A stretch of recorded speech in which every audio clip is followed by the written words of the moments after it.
Hello everyone, welcome to EduTap and welcome to another session of Perspective 360 degree where we do current affair based answer writing practice in a detailed and structured manner. But before we begin the session, please confirm in the chat box that whether my voice is audible to you or not. Just write yes or no in the chat box if my voice is clear, everything is audible so that we can begin with the session.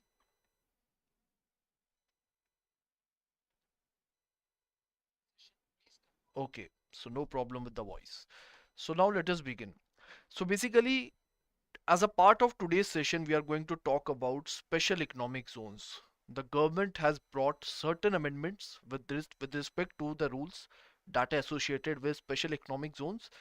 As a part of this session, we are going to see that what are special economic zones, what could be the feature of special economic zones. Apart from that, we are going to cover the amendments in a comprehensive manner along with their impacts. This is going to be the overall agenda with respect to today's session. And this was something that was there in the news. A very recent amendment that has been brought by the government. Now, before we begin the session, as you know that as a part of Perspective 360 degree, I will be giving you an expected question. And what you have to do, within 48 hours, you have to write the answer to this expected question in the comment box, which will be evaluated by our team. And you will be getting a feedback where you can also compare your answer with the answers of the fellow aspirants. And this is the expected question for today with respect to this topic that discuss the key changes introduced in the SEZ Amendment Rules 2025 and their impact on India's SEZ ecosystem. This is something that we are going to see as a part of today's session. Now moving forward, let us talk about SEZ and let us see that what they are all about. So in a very simple and plain language, what do we mean by SEZ? So basically these are nothing but these are geographically demarcated areas. Geographically demarcated areas within a country that is treated as what? That is treated as a foreign territory. Now why I'm saying so? Why I'm saying so that basically it is a geographically demarcated area in a country that is treated as a foreign territory. What is the purpose? The purpose is basically in order to promote the purpose of trade and customs. That is the idea. And when I say that this particular geographically demarcated area is considered as a foreign territory, what do I mean by that? Basically, this is with respect to the rules that apply with respect to this area. And this area is nothing, by the way, this area is the SEZ only. And what type of rules? Basically, this type of area is applied with rules that are different from rest of the nation with respect to taxation. It can be with respect to custom and different kinds of relief. Apart from that, it can be with respect to foreign investment policies also. And let me also tell you that suppose this is India. Fine, this is India. Now, as a part of India, if there is a certain type of SEZ, let us say in Gujarat. Now, what is going to happen? Let us say if this SEZ is selling something to India. Now, if this commodity is being sold from this type of SEZ to the rest of the India, that is the area that is outside this SEZ, then it is going to be considered as an import for India, and that is another reason why it is considered as a kind of foreign territory, because such type of rules and provisions are associated with it. Fine. What is the objective of establishing such type of SEZ or special economic zones? The objective is basically to promote the primary objective. It is to promote the exports. It is to increase the investments. It is to boost the employment, because that is going to be the byproduct of that. Apart from that, very importantly, it is to promote or create world-class infrastructure with respect to our economy, so that more and more investors, be it foreign investors, be it domestic investors, they can come and they can avail the benefits of such kind of laxity that is provided by the government in terms of these rules. They can reap the benefits of that and they can invest in India. That is the primary purpose that is there. And what is the goal? The goal is that after investment, they will have to do the exports also, and the government provides them proper targets. The proper targets have been provided by the government that have to be mandatorily followed with respect to the exports. Fine, because exports cannot be compromised as a part of the SEZ. Investments have to be boosted, exports have to be promoted, and the world-class infrastructure has to be created because of this SEZ. I hope now you have a good background that what do we mean by this SEZ, and now we are in a good position to write an introduction with respect to this topic. So let us see that what introduction we can write as a part of this SSD. So let me raise the ink. And by the way, who oversees SSD? Basically, they come under Ministry of Commerce and Industry. Fine, under Ministry of Commerce and Industry, there is Department of Commerce that oversees these special economic zones. I hope it is clear to you. Now, moving forward, let us read the introduction. So in the introduction, you can simply define the SEZ that special economic zones are designated enclaves treated as a foreign territory for trade operations aimed at fostering export-led growth. This is the most important objective of the special economic zones, as I have explained you already. Now, what do they offer? They offer infrastructure and fiscal incentives under a separate legal framework, primarily the SEZ Act 2005 and SEZ Rules 2006. And by the way, the amendments that have been happened, they have happened as a part of this SEZ rules. Fine. So which basically define the different provisions with respect to the special economic zones. And what is the purpose? So that we can attract the investment and we can boost economic activity. Afterwards, what you can do as a part of this introduction, you can add some data with respect to the contribution of SSZ, and in multiple sessions, not just multiple, but I would say in all the previous session I have talked about the connecting lines also. So what you can do, you can write a connecting line that is basically linking your introduction with your body part. And what we are talking in the body, we are talking about the amendments, and that's why in the connecting line you will talk about that government has recently amended the SSZ rules but with respect to XYZ provisions. Fine, you can talk about that just in a one single plain line. That is the idea. And what type of data you can write? I have got some data for you. Fine, with respect to current status of SEZs in India. So you can see the operational scope, and this data is regarding financial year 2023 to 2024. Fine. So over 280 SEZs are being currently operational across India, and these SSZs collectively house more than 5,700 approved SSZ units. You can see the potential. You can see the potential that they carry with respect to investment and with respect to the exports. Then after that, what has been the export performance? SEZs contribute approximately one third of India's total exports in financial year 2023 to 24. And SSZ exports amounted to $163.7 billion, marking a 4% increase over the previous year. Fine. So this is what it says. The next data, investment and employment. I told you this is also one of the important objective of SSZ. So basically cumulatively SSZs have attracted investment worth over rupees 6.9 lakh crore, and they provide employment to around 3 million people across sectors, across different type of sectors that are there. I hope it is clear to you. Now let us talk about the body part, which is the main agenda for today, that is regarding the key changes in SEZ Amendment Rules 2025.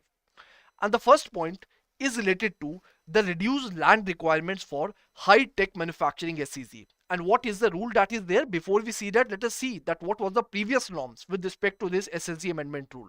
So the previous norms was that basically originally 100 hectares were mandatory for manufacturing SEZs under 2006 rules, and later on this 100 hectares was reduced to 50 hectares also. But now what has been done?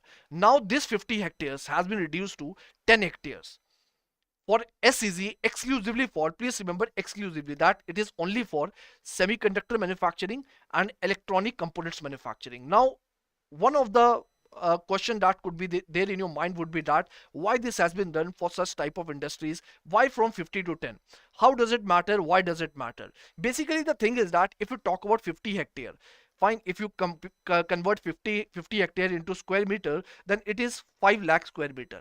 Fine. Now the thing is that if you talk about the semiconductor manufacturing industries or electronic components manufacturing industries, the thing is that if they want to establish a certain type of industry, what do they require? They require different kinds of parameters. For example, they require land. Fine. They require skilled workforce. They require infrastructure. What type of infrastructure? For example, it can be power, it can be water, and very importantly, it can be connectivity.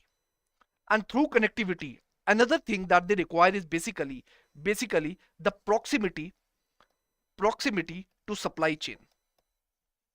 This is something that is very important. Why I'm saying so, you will understand very soon. Proximity to supply chain is very important when we are talking about these type of industries. Now the thing is that, just imagine, if you want to establish a manufacturing industry in a big city, for example somewhere near the urban areas like Pune or maybe Bangalore, fine, whatever it is, if you want to establish the manufacturing facility near these cities, do you think it is easy for an average manufacturer to purchase this 50 hectares of land? The answer is no, it is not easy. And that is the reason, so that government can basically invite the medium sized investors also, or those investors also that want to contribute with respect to these sectors. So that is why government has basically reduced the land requirement for 50 to 10 hectares, so that basically the cost gets reduced dramatically, and also the medium sized investors, they are also able to participate with respect to the investments regarding this sector.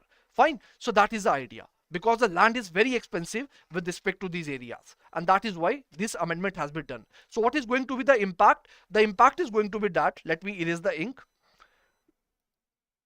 So the impact is going to be that it is going to reduce the entry barriers for high tech and the semiconductor investors, and it is also going to promote India's semiconductor ecosystem. That is going to be the impact, and that is basically the rationale behind reducing the land requirement from 50 to 10 hectares exclusively for these sectors. I hope it is clear to you. Fine, for the high-tech manufacturing SEZs. Now let us move on to the second point, which is regarding encumbrance-free land norms erased. Now first of all, let us understand what do we mean by this encumbrance-free land. Encumbrance-free land is a type of land. You can, in a very simple language, you can understand it like a land with which no strings attached. No strings attached. Why I'm saying so? Because this is a piece of land that is completely free from legal, or you can say usage related obligations. Now what type of obligations they can be? Sorry for the bad handwriting. I hope you are able to understand, because whatever I'm speaking, I'm writing it. Fine. So what I was saying, that basically encumbrance free land is a type of land that does not carry obligations related to land or with respect to the usage. Now what type of obligations they can be? For example, let us say this is a certain type of SEZ. Fine. Now, this is a big SEZ and SEZ area, and under this there are different SEZ lands. Fine, land parcels are there for which there are different developers. Now who is the developer? Developer is the type of person basically who acquires the land. What he's going to do? He's going to acquire the land, then he's going to take the government approval, and after that what he's going to do? He's going to invite and lease this land to different SEZ units. Fine, this is this is who the developer is. Now the thing is that when I say that encumbrance free land, by encumbrance free land is that, for example, this is land A that is there. When I say that this land is encumbrance free, fine, so what does it mean? It means that it is not bounded by any kind of legal or usage related obligations. What type of obligations they can be? For example, with respect to lease agreement, when I say that this particular land A is encumbrance free, it means that it carries no lease agreements. Fine. Before selling, or I should not use the word selling, but or I should say before leasing this land to SEZ, this land does not have any kind of preoccupied leasing agreement. Fine. Apart from that, it does not have any kind of mortgage with respect to any bank. Fine.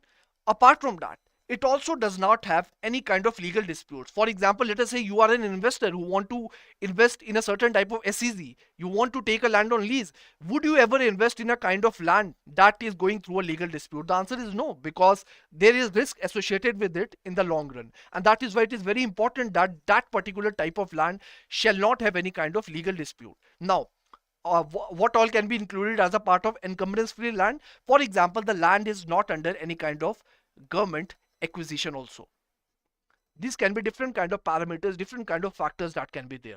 I hope you're getting my point. Now what is the amendment that has been done? Now let me also tell you, before sharing the amendment, don't you think that if this developer that is there, before leasing this land to a certain kind of SEZ, fine, if he has to get clearance of all these kind of things, if he has to make sure that he is following all these kinds of obligations, don't you think that it is going to slow down the project, The answer is yes. And this was the problem that was there, because if there was a certain type of land, maybe it was under some legal dispute, or maybe it was under mortgage, or maybe it was under lease agreement. So it used to take a lot of time to get a clearance with respect to these different kind of parameters to I would say to identify that land as an encumbrance free land. It used to take a lot of time, and that used to lead to this slowdown with respect to the projects. And that is the reason, that is the rationale. I hope now you're able to connect that why we have this provision. That is the reason the government has brought this encumbrance free land norms, and these norms now have been relaxed. Now what type of relaxation has been there with respect to encumbrance free land? Let me show you the slide. Fine. So basically it says that the SEZ land no longer needs to be entirely encumbrance free. Entirely encumbrance free here means what? Basically it means that now land mortgaged or leased to central government bodies can be used for SEZs with board of approval permissions recorded in writing. Now what does it mean? It basically means that for example, if this is same land A, he's the developer and he is an SEZ unit who wants to invest in that land. So what for example, if this land is going through mortgage or maybe leasing to the central or the state government bodies, then it can still be used to lease this SSZ unit, this SSZ investor. Fine, that can be done. Earlier it was not allowed. Earlier the rules were very much tight, they were very much strict. It was not allowed. It had to be entirely encumbrance free. But now it does not have to be entirely encumbrance free. Now certain kind of relaxation with respect to the rules and provisions have been added by the government. I hope it is clear to you. And what is going to be the impact? Basically, let me erase the ink. So the impact is very obvious. It is going to ease the land acquisition in urban and the industrial zones, and also it is going to expand the availability of land for special economic zones. ठीक है, तो अब ज्यादा land available होगा, because जो वो land जो mortgage जो लीज में चल रहा है, क्यों अब वो भी लीज के लिए दिया जा सकता है एसईजी को, but with the approval of, with the permission of board of approval, BOA. Fine, BOA is nothing but it is an authority set up under Department of Commerce under the Ministry of Commerce and Industry. It is the body that deals with this approval of SEC. So that is board of approval, BOA. I hope it is clear to you. Now let us move on to the next slide. The next point is greater flexibility in handling the finished goods. Now what do we mean by that? Basically, if we talk about the earlier rules, fine, with respect to handling of finished goods, over there the provisions were very much strict, they were very much tight. But now what has been happened, the different companies, they have been given certain type of relaxation.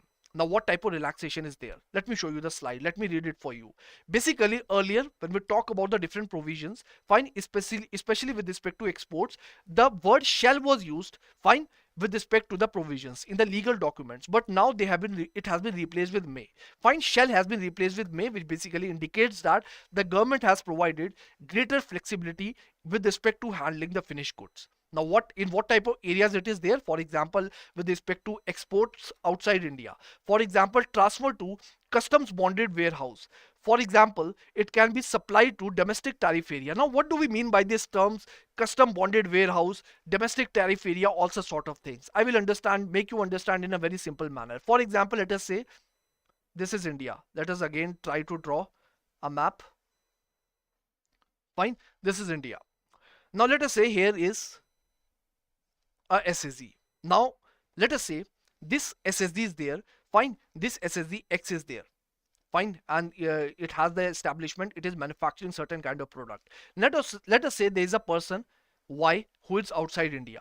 Now this person Y, what he has done, he has told this SSD that I want to purchase certain kind of products from you.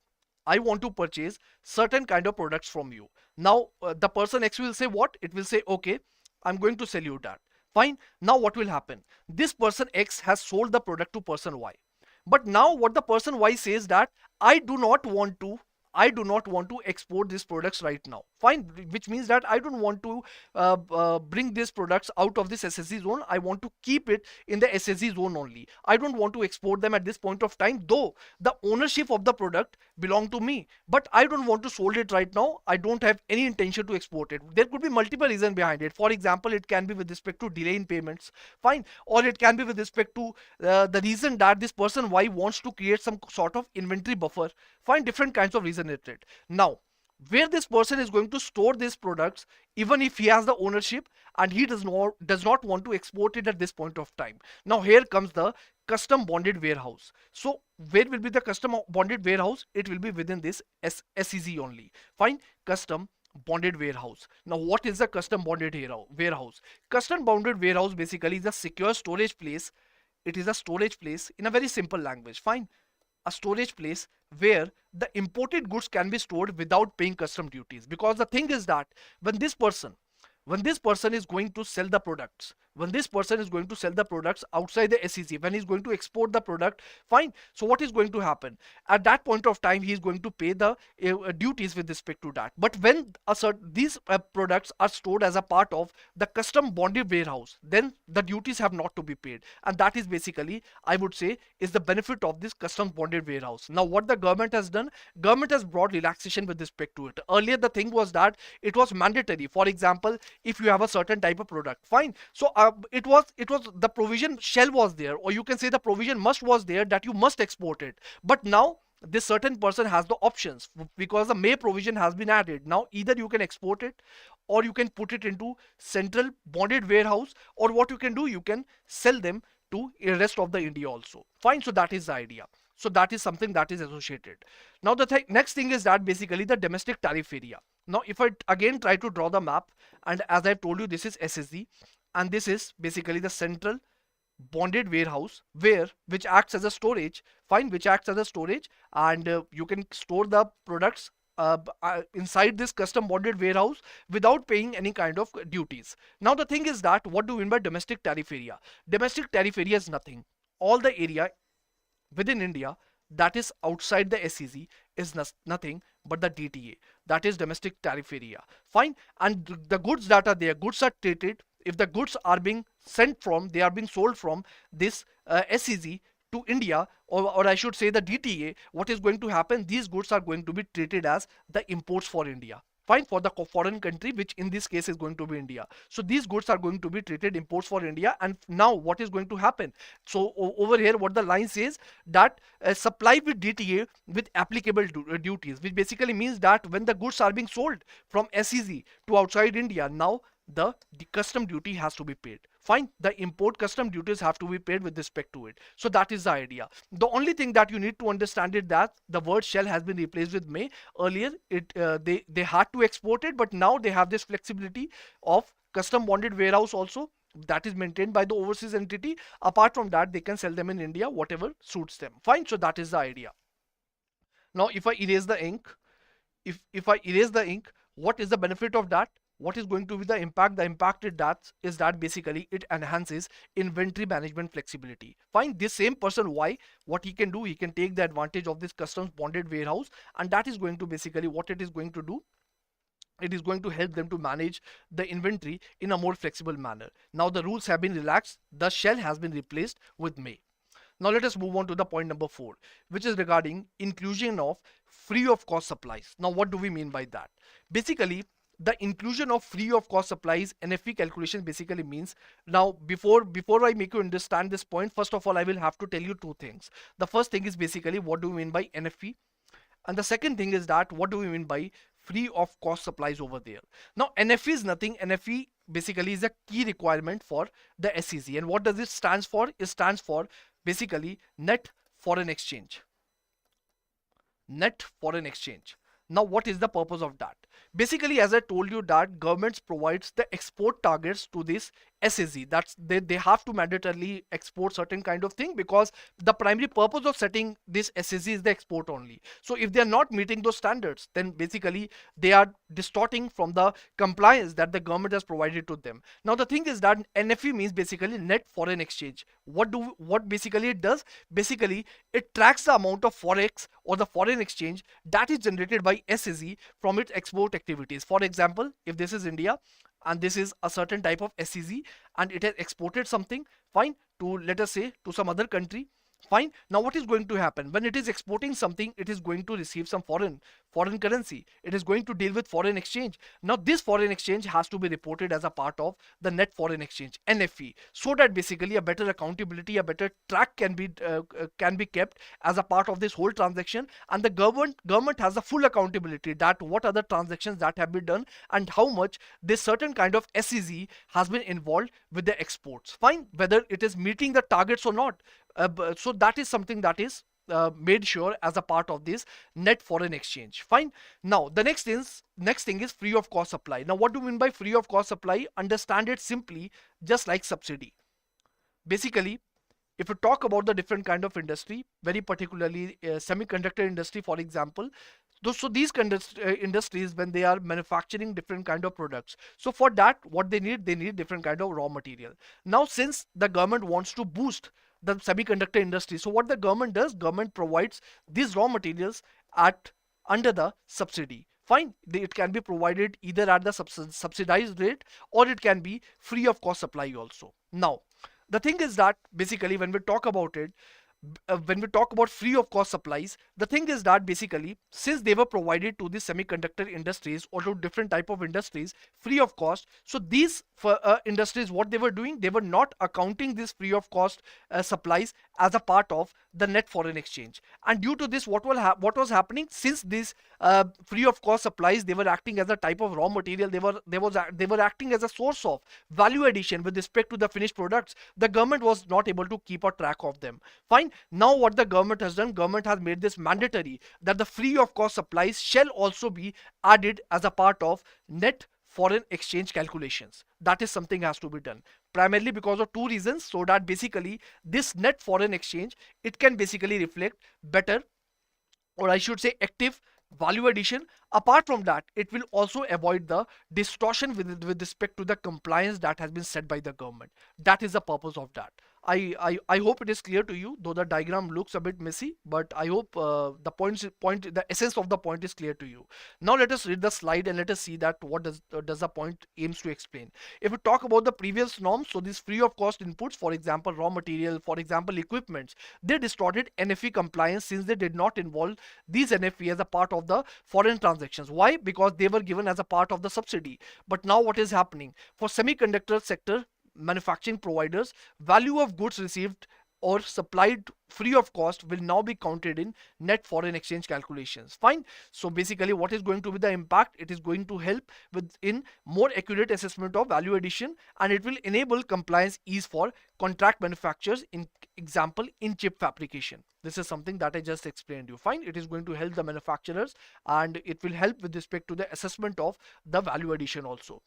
Now moving on to the last point. This is very much easy to understand. So the last point is regarding minimum reduced minimum area for certain SSZ categories. So this point is just similar to the first point only. So as I told you in case of first point, that why the land has been decreased, basically in order to reduce the cost, so that the small investors or the medium sized investors, they can also be invited as a part of this whole investment process in the SSZ units. So for the same reason, the land has been, the minimum area for the certain SSZ categories has been reduced. So over there, the minimum land has been reduced from 4 hectares to 8 hectares. Fine.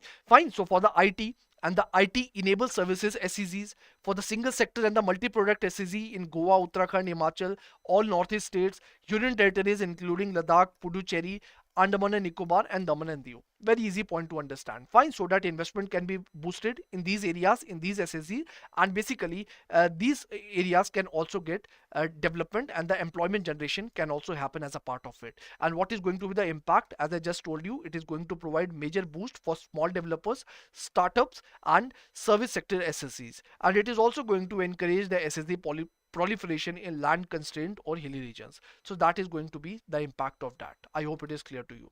Now last but not the least, the conclusion part.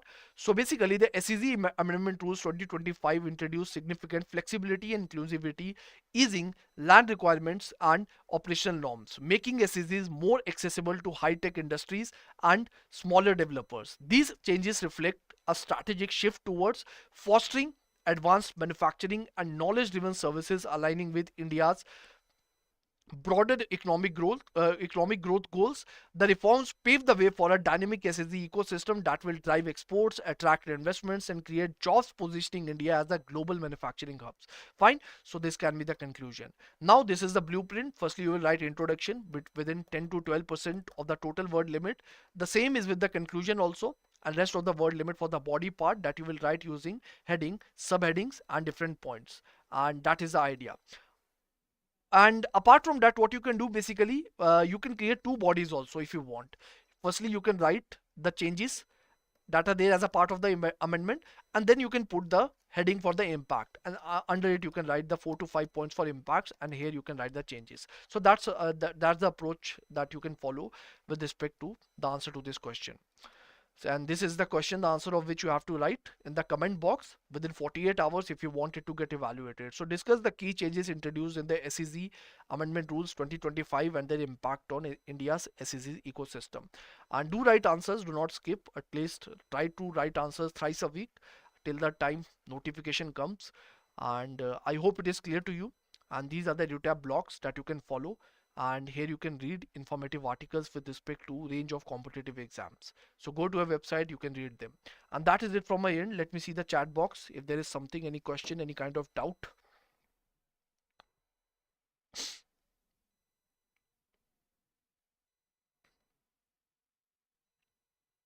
Fine, so nothing is there. So now I'm ending the session.